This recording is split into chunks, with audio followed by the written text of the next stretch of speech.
après, vous allez dire c'est moi, j'abuse. Le gars, il est pas si bête que ça, il est pas si nul que ça, et tu en fais trop, et le pauvre, et il est venu nous rendre service. C'est quoi ça? Article là que je viens de voir de Sport. D'ailleurs, c'était un abonné, merci à lui qui m'a identifié sur la source. J'espère que Sport sont des menteurs. Voilà, c'est tout ce que j'espère à l'heure actuelle. J'espère qu'ils mentent ouvertement à leurs abonnés, les gens qui les suivent, les gens qui financent leur journal. J'espère que c'est des gros menteurs parce que ce que Tech a soi-disant demandé, moi, je connais dans le milieu sportif, si un joueur se permet de demander quelque chose, c'est du temps de jeu.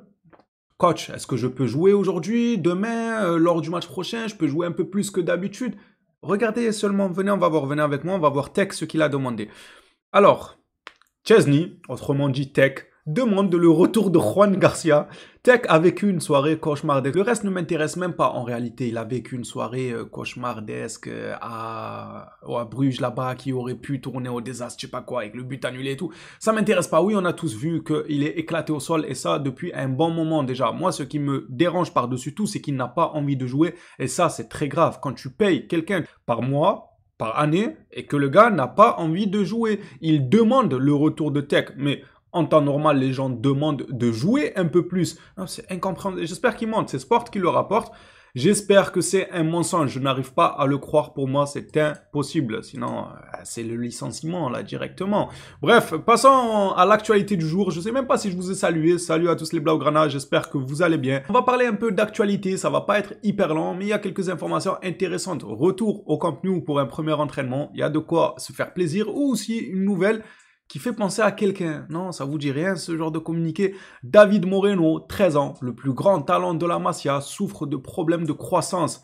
Tiens donc, ça vous rappelle pas la Pulga et non pas la pubalgie de Yamal, la pubalgie, là, la fameuse.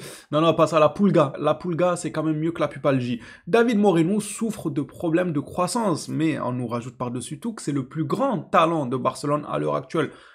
Allons-y, mettez-y les doses de cheval comme vous avez fait avec Lionel Messi pour qu'il gratte quelques centimètres. Et puis même si ce n'est pas un monstre de taille, c'est pas grave. Il aura une gravité assez basse et lui aussi pourra faire des flip-flops dans la défense assez facilement comme l'a fait un certain Lionel Messi. Bon, on lui souhaite évidemment que ça s'arrange autrement que par les interventions chirurgicales ou des médicaments, etc. Il peut avoir une poussée de croissance du jour au lendemain. Oui, je sais, j'ai un doctorat aussi, je voulais pas dire.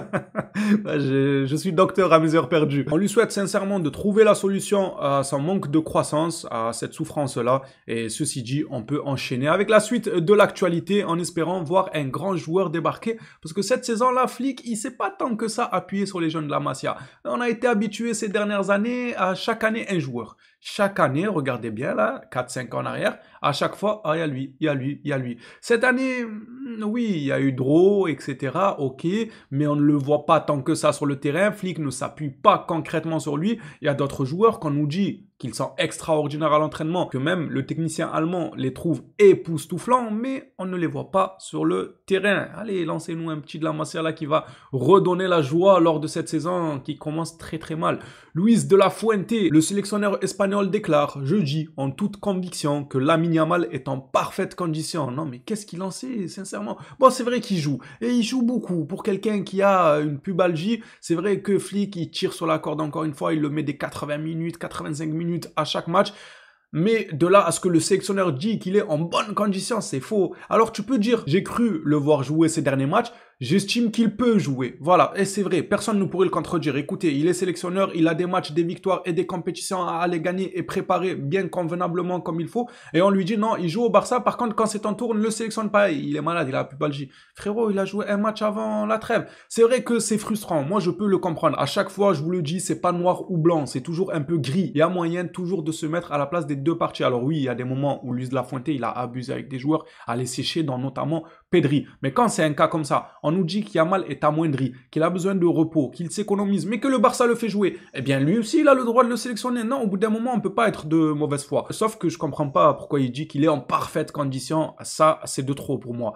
Son entraîneur a dit qu'il était apte à jouer. Il restera ici aussi longtemps que nous le jugerons nécessaire. Oh, c'est un tortionnaire ou quoi? Il veut le torturer. Il restera ici aussi longtemps qu'on veut. Nous avons 2 matchs extrêmement importants et nous devons avoir nos meilleurs joueurs avec nous. Bon, écoutez, Lamine Yamal sélectionné, il jouera. Le tortionnaire Luis de la Fuente est assez clair à ce sujet. En parlant de Lamine Yamal, les services médicaux du Barça, par l'intermédiaire de Ricard Prunac, ont contacté le docteur Las. Purée, ils auraient pu me contacter moi, je vous le dis, il y a une minute, je suis docteur, moi aussi, ils auraient pu. Ces dernières heures au sujet de la pubalgie de Lamine Yamal. Voilà, c'est un spécialiste un peu plus spécialisé dans tout ce qui est pubalgie et tout. Ils veulent en savoir un peu plus avant de prendre la décision de l'opérer ou pas, sachant qu'à l'heure actuelle, le club ne veut toujours et ne souhaite pas opérer Lamine Yamal. Pour l'instant, le Barça insiste sur le fait qu'il n'y a pas d'intention de passer par la salle d'opération. La priorité est de contrôler la douleur et d'empêcher la blessure de progresser. Mais le club veut avoir autant d'informations que possible avant de prendre une décision. J'espère de tout mon cœur qu'ils feront le bon choix, qu'ils prendront la bonne décision. Parce que là, ce n'est même pas un joueur important de Barcelone qui est en jeu. C'est l'avenir du Barça qui est en jeu. Non, je pèse mes mots parce que c'est un actif du club. C'est quelqu'un qui pèse des millions déjà pour le FC Barcelone en termes de marketing, publicité, sur le terrain, tout ce qui fait parler sur la presse, sur le devant de la scène. C'est lui qui porte ce FC Barcelone depuis un certain moment en termes, encore une fois, marketing, etc. Parce que si on parlait que football, on a beaucoup de joueurs qui portent Barcelone, comme notamment Pedri ou encore Rafinha, une saison passée monstrueuse, etc. Voilà, sportivement parlant, il y a beaucoup de joueurs. Mais au niveau marketing à l'international, Lamine Yamal, c'est un sacré cador. Et c'est ça qui se joue en fait. C'est l'avenir du Barça. Soit c'est banqueroute, on n'arrive même pas à être au 1-1. Imaginez, il passe par la table d'opération, il finit comme Ansu Fati. Alors là, on met la clé sous la porte. Laporta pourra aller postuler pour être président d'une grande chaîne de restauration s'il en a envie. Mais le football, ça sera terminé en tout cas à Barcelone. Ils jouent gros là, le FC Barcelone. Ils n'ont pas intérêt à se tromper à ce sujet. Passons maintenant à une déclaration de Gavi. Il me manque tellement et je sais qu'il manque à la communauté Blaugrana tout entière. Son caractère manque à ce Barça parce que ce Barça-là n'a pas de caractère. On a perdu des joueurs qui ont un sacré caractère comme Martinez en défense.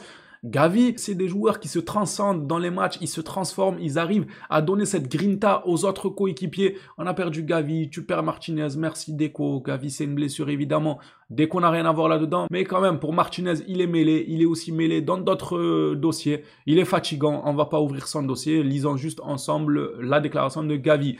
Gavi déclare: ce sera toujours un honneur et un beau souvenir pour moi d'avoir marqué mon dernier but dans l'ancien Camp Nou. Son dernier but à lui ou le dernier but de Barcelone? Je ne m'en souviens plus à vrai dire. Restons sur la déclaration. On verra par la suite. J'ai hâte de profiter du nouveau stade avec vous tous, les supporters du FC Barcelone. Il a déclaré ça aujourd'hui même et pour cause, il y a eu le premier entraînement de Barcelone au Camp Nou. Laporta a fait énormément de déclarations lors de cet événement-là assez spécial. On a pu voir le Camp Nou un peu plus en profondeur et franchement, il en jette quand même. Oh là là là là, les couleurs là, incroyable, le tunnel, les toilettes aussi. Ils nous ont montré les toilettes. Je vous jure, Mundo Deportivo, ils nous ont fait des vidéos des toilettes, mais qu'est-ce qu'on s'en fout? Et vous voulez nous ramener visiter là où les gens vont poser leur pêche? On s'en fout, nous. C'est bon, c'est des toilettes, ok.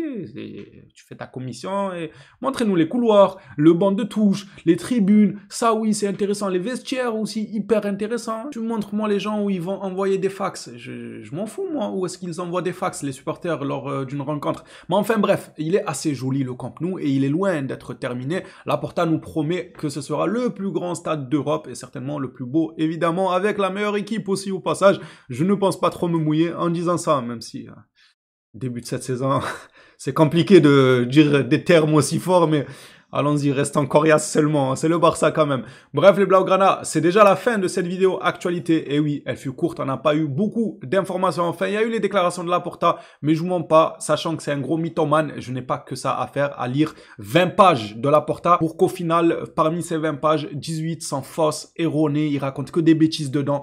Flemme quoi, voilà. En toute transparence évidemment. On se quitte sur cette belle image de l'équipe lors du premier entraînement de retour au Camp Nou. On verra quand est-ce que le Barça pourra jouer son premier match de retour au Camp Nou. Pour l'instant, on a eu le droit à un entraînement à l'ouverture partielle du stade. On en saura certainement plus, même forcément au fil du temps. Les Blaugrana sur ce, c'est terminé. Merci à tous ceux qui auront suivi la vidéo jusqu'ici. On s'attrape à la prochaine sur le Barça. D'ici là, prenez soin de vous les phénomènes.